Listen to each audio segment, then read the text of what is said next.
kiss for you.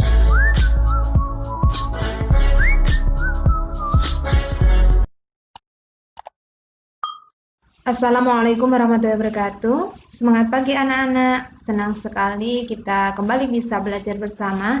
Kali ini kita melanjutkan materi peluang ya, yaitu mengenai kombinasi. Kombinasi ini hampir sama dengan permutasi, bedanya kalau permutasi itu kita memperhatikan urutan, sedangkan di kombinasi itu kita tidak memperhatikan urutan. Jadi bedanya itu ya. Kombinasi adalah banyaknya cara untuk menyusun n unsur yang berbeda tanpa ada unsur yang diulang dari unsur-unsur tersebut dan tanpa memperhatikan urutan. Jadi di sini di kombinasi itu ada unsur sebanyak n, kemudian mau diambil berapa gitu tergantung soalnya. Nah, pengambilan itu tidak boleh diulang ya unsurnya. Misalkan sudah ngambil unsur A, diambil lagi unsur A, tidak boleh. Jadi ngambilnya satu kali saja dan tanpa memperhatikan urutan.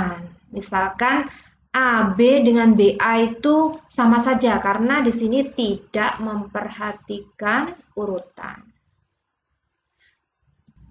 Rumus yang digunakan dalam kombinasi sebagai berikut. Banyaknya kombinasi K unsur dari N unsur yang tersedia dinotasikan dengan N, CK, atau CNK. Di mana di sini N-nya adalah unsur yang tersedia, K-nya adalah unsur yang diambil, kemudian C adalah simbol dari kombinasi. Penulisannya boleh N sebelah kiri, K sebelah kanan, atau N atas, K bawah, jadi sama aja. NCK sama dengan N faktorial dibagi N dikurangi K faktorial dikali K faktorial, di mana K itu kurang dari sama dengan N, jadi K-nya tidak boleh lebih dari N ya. Masih ingat rumus permutasi kemarin? Ya, jadi bedanya dengan rumus permutasi, kalau di permutasi itu bawahnya cuma N dikurangi K faktorial saja ya. Kalau di kombinasi itu ditambah lagi ada K faktorial, seperti itu. Biar lebih jelas, coba kita perhatikan contoh berikut. Misalkan dari 3 orang siswa akan dipilih 2 orang untuk mengikuti LDKS. Latihan dasar kepemimpinan siswa ya. Banyaknya cara pemilihan yang dapat dilakukan adalah, nah ini misalkan siswanya ada 3, misalkan namanya Doni, Indra, dan Kuki. Nah dari 3 orang ini akan diambil 2. Coba di logika pengambilannya memperhatikan urutan enggak? Enggak ya, karena diambil misalkan Doni dulu baru Kuki atau Kuki dulu baru Doni, itu kan sama saja. Intinya yang diambil 2 orang yaitu Doni dan Kuki. Paham ya? Jadi di sini tidak memperhatikan urutan. Alternatif pemilihannya kan bisa Doni sama Kuki, bisa Doni sama Indra, atau bisa juga Kuki dan Indra. Jadi di sini ada 3 cara pemilihan yang bisa dilakukan. Ada alternatif lain enggak? Iya, enggak ada. Jadi cukup 3 ini saja. Kalau secara manual kita dapat 3 ya. Bagaimana kalau kita hitung menggunakan rumus? Nah, coba kita hitung pakai rumus. Dari soal ini berarti N-nya sebanyak 3. Ini N. Kemudian K-nya 2. Karena mau dipilih 2 orang untuk mengikuti LDKS. Coba kita tulis dulu rumusnya. Rumusnya tadi kan N, C, K itu sama dengan N faktorial dibagi N dikurangi K faktorial dikali K faktorial. Seperti ini ya. Kita masukkan N-nya 3, K-nya 2, berarti 3 kombinasi 2 itu sama dengan 3 faktorial dibagi N-nya 3 dikurangi K-nya 2 faktorial dikali K faktorial. K-nya 2 ya, berarti ini 2 faktorial. Kita hitung 3 faktorialnya tetap dulu. Kemudian 3 dikurangi 2, 1 ya. 1 faktorial dikali 2 faktorial. Berikutnya kita uraikan. 3 faktorial artinya 3 dikali 2 faktorial. Dibagi 1 faktorial hasilnya 1, kemudian dikali 2 faktorial. Nah, 2 faktorial dicoret sama 2 faktorial ini kan habis ya, berarti tinggal 3 dibagi 1 hasilnya 3. Nah, sama saja ya, kita data secara manual atau kita hitung dengan menggunakan rumus tadi hasilnya sama, yaitu ada 3 cara pemilihan yang bisa dilakukan. Oke, bisa difahami ya? Lanjut kita bahas untuk contoh yang kedua, misalkan ada soal seperti ini.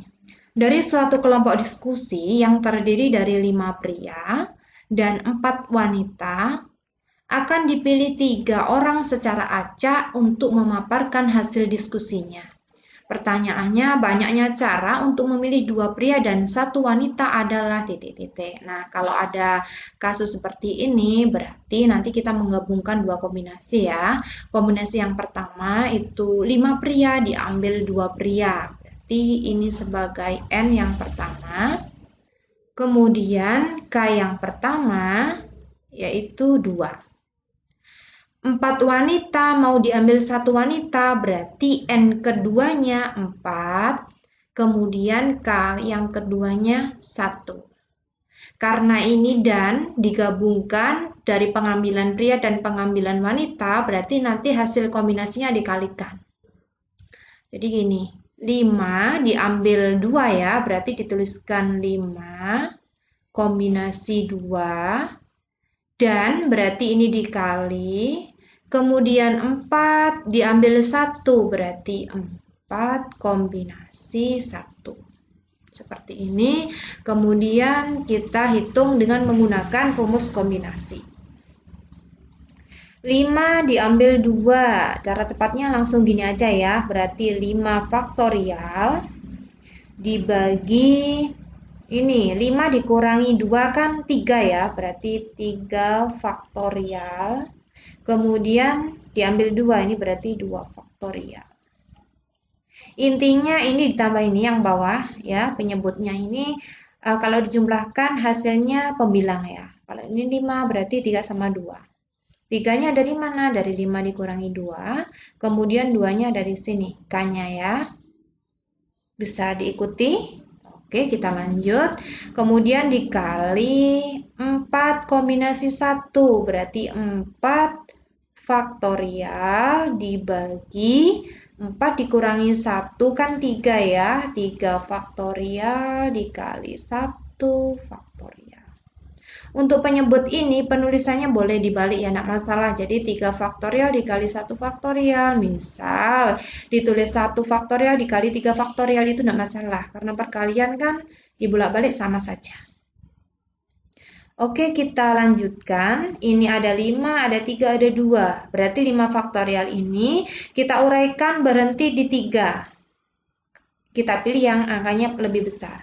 Berarti 5 dikali 4 dikali 3 faktorial. Nanti kita coret sama yang bawah. Dibagi 3 faktorial. Yang ini karena nanti ini nggak ada 2 faktorial kan yang atas, berarti kita uraikan supaya bisa dicoret sama yang lain. Berarti 2 dikali 1. Dikali yang 4 faktorial ini berhentinya di 3. Karena 3 sama 1 kan besar 3 ya. Berarti 4 dikali 3 faktorial. Dibagi 3 faktorial. Kemudian dikali 1 faktorial hasilnya oke 1. Ini 3 faktorial dicoret sama 3 faktorial. Kemudian 4 dibagi 2 hasilnya kan 2 ya. Ini juga 3 faktorial dibagi 3 faktorial. Tinggal kita hitung 5 dikali 2 hasilnya 10, 10 dikali 4 hasilnya 40. Yang atas, yang bawah ini kan tinggal 1, yang ini juga 1. 1 kali 1 kan 1. 40 dibagi 1 hasilnya kan 40. Seperti ini. Jadi banyaknya cara untuk memilih 2 pria dan 1 wanita dari 5 pria dan 4 wanita adalah 40 cara. Mudah ya. Kita lanjutkan untuk contoh yang ketiga. Misalkan soalnya seperti ini. Dalam suatu ulangan, siswa harus mengerjakan 8 soal dari 10 soal yang tersedia. Dengan syarat soal bernomor prima, wajib dikerjakan. Banyak cara siswa mengerjakan soal, yang tersisa adalah titik-titik. Nah, soalnya ada 10, misalkan kita tulis 1, 2, 5, 6, 7, 8, 9, 10. Dari 10 soal ini harus dikerjakan 8 soal, tapi ada syaratnya, yaitu soal bernomor prima wajib dikerjakan. Coba kita lihat yang prima mana aja. 1 prima? Bukan ya, jadi yang prima 2, 3, 5, 7, ada lagi? Tidak ada, ini 8 bukan, 9 bukan, 10 juga bukan, 6 bukan, 4 tidak, 1 juga bukan. Jadi bilangan primanya ada 4, yaitu 2, 3, 5, 7. Sehingga nomor 2, 3, 5, 7 ini wajib dikerjakan. Ini wajib dikerjakan. Karena kita disuruh mengerjakan 8 soal, berarti kita masih bisa memilih 4 soal ya. Jadi 8 dikurangi 4, yang wajib dikerjakan ada 4, berarti kita masih bisa memilih 4 soal. Dari berapa soal? Nah, di antara 10 soal ini kan sudah ada 4 soal yang wajib dikerjakan. Berarti tinggal berapa soal yang bisa dipilih, yaitu 10 dikurangi 4, yaitu 6. Bisa diikuti ya. Sehingga kita bisa memilih 4 soal dari 6 soal yang tersedia. Jadi kombinasinya 6 kombinasi 4. Seperti ini. Mengerjakannya masih sama dengan yang kita kerjakan tadi ya. Berarti 6 faktorial dibagi 6 dikurangi 4, 2 faktorial dikali ini 4 faktorial. Seperti ini. Karena 2 sama 4 besar yang 4, berarti 6 faktorial kita uraikan menjadi 6 dikali 5 dikali 4 faktorial. Dibagi ini. 4 faktorialnya mau dicoret sama ini, berarti yang 2 faktorialnya kita uraikan. Jadi 2 dikali 1 dikali 4 faktorial.